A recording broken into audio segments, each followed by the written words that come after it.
I'm just standing over there because I can't. Because it's got the wireless. Next one? I can wander around a little bit. Show it off. Makes it a little easier. Yeah. I always tell people I'm doing a sound check, but really just show it off that I have the wireless.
There you go.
Crutch and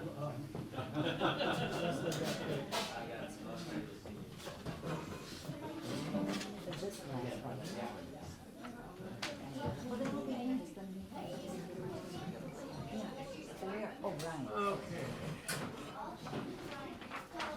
Whoops.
take requests.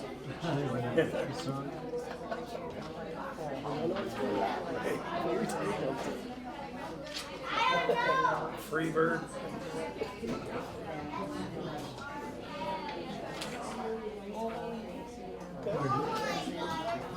You want to look over my shoulder your Christmas song? Sure. She asked for Oh Holy Night. She said that. Oh Holy Night. Oh, no. Christmas song. Go ahead.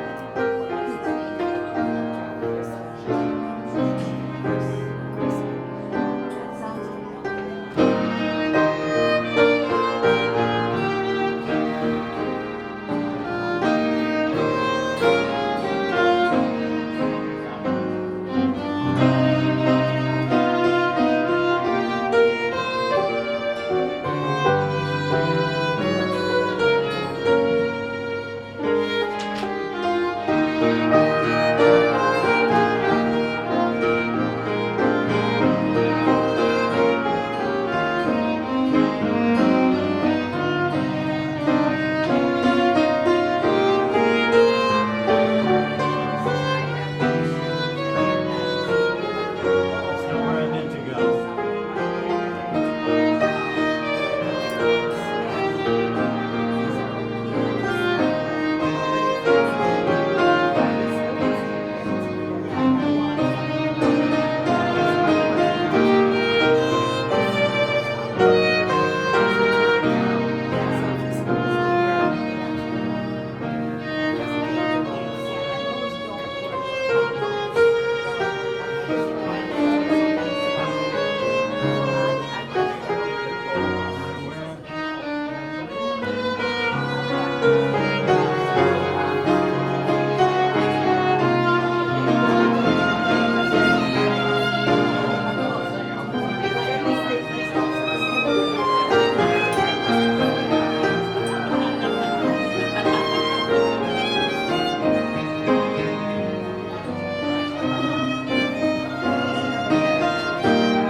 I played that one at Christmas with my mom.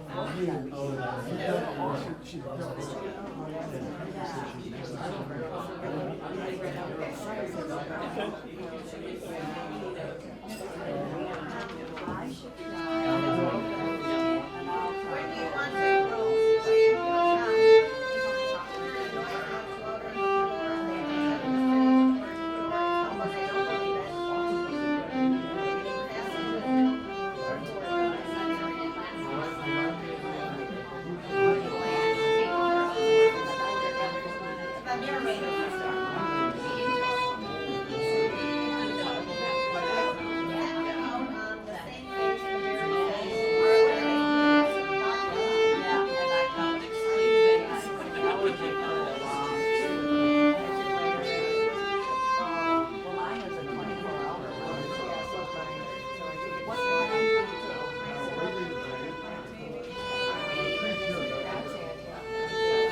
Oh my God! Here we are. We had a couple actors who thought the show was at 6 o'clock tonight, so I was back there panicking a little bit, and we're only missing one, but she's not on till later. Promises to be here. So, welcome to A Christmas Carol. This reading that you're going to hear tonight. I'm on. Quiet. No, quiet. All right. We're really unorganized today, but it'll be fine. It'll be fine. So, 20 years ago, Kathy Bundy applied to direct A Christmas Carol for the Masters. And they did it for 8 years with her directing. And then Masters let it go, and Kathy said, no, this story is too important, so we are going to continue, and she started to produce it herself with her own money. And we lost Kathy a few years ago, right as COVID was hitting, and then the bar got sold, and Wayne bought it, and last year we brought it back just as a reading in her memory. And this year we lost another longtime cast member, Wayne Simmons, and so this year we're dedicating the show to Dwayne, and we're extremely lucky that his son is stepping in to play the role of Fred, which Dwayne has played for us many, many times. When you hear Fred the nephew, it's Dwayne in my head, and always will be, but anyway, sorry for the delay, and we're ready to go. Thanks for coming.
Stage 1, Marley's Ghost. Marley was dead to begin with. There is no doubt whatever about that. The register of his burial was signed by the clergyman, the clerk, the undertaker, and the chief mourner. Scrooge signed it, and Scrooge's name is good upon change for anything he chose to put his hand to. Old Marley was dead as a doornail. Scrooge and he were partners for I don't know how many years. Scrooge was his sole executor, his sole administrator, his sole assign, his sole residuary legatee, his sole friend, and sole mourner. And even Scrooge was not so dreadfully cut up by this sad event, but that he was an excellent man of business on the very day of the funeral and solemnized it with an undoubted bargain. There was no doubt that Marley was dead. This must be distinctly understood, or nothing wonderful can come from the story I'm about to relate. Scrooge never painted out old Marley's name. There it stood years after above the warehouse door, Scrooge and Marley. The firm was known as Scrooge and Marley. Oh, but he was a tight-fisted hand at the grindstone. Scrooge, a squeezing, wrenching, grasping, scraping, clutching, covetous old sinner, hard and sharp as flint, from which no steel had ever struck out a generous fire, secret and self-contained, and solitary as an oyster. The cold within him froze his old features, nipped his pointed nose, shriveled his teeth, stiffened his gait, made his eyes red, his thin lips blue, and spoke out shrewdly in his grating voice. Nobody ever stopped him in the street to say with gladsome looks, "My dear Scrooge, how are you? When will you come to see me?" But what does Scrooge care? It was the very thing he liked, to edge his way along the crowded paths of life, warning all human sympathy to keep its distance. Once upon a time, of all the good days of the year, on Christmas Eve, old Scrooge sat busy in his counting house. It was cold, bleak, biting weather, foggy withal, and he could hear the people in the court outside go wheezing up and down, beating their hands upon their breasts and stamping their feet upon the pavement stones to warm them. The city clocks had only just gone 3, but it was quite dark already. The door of Scrooge's counting house was open that he might keep an eye upon his clerk, who, in a dismal little cell beyond, a sort of tank, was copying letters. Scrooge had a very small fire, but the clerk's fire was very much smaller, and it looked like one coal. But he couldn't replenish it, for Scrooge kept the coal box in his own room.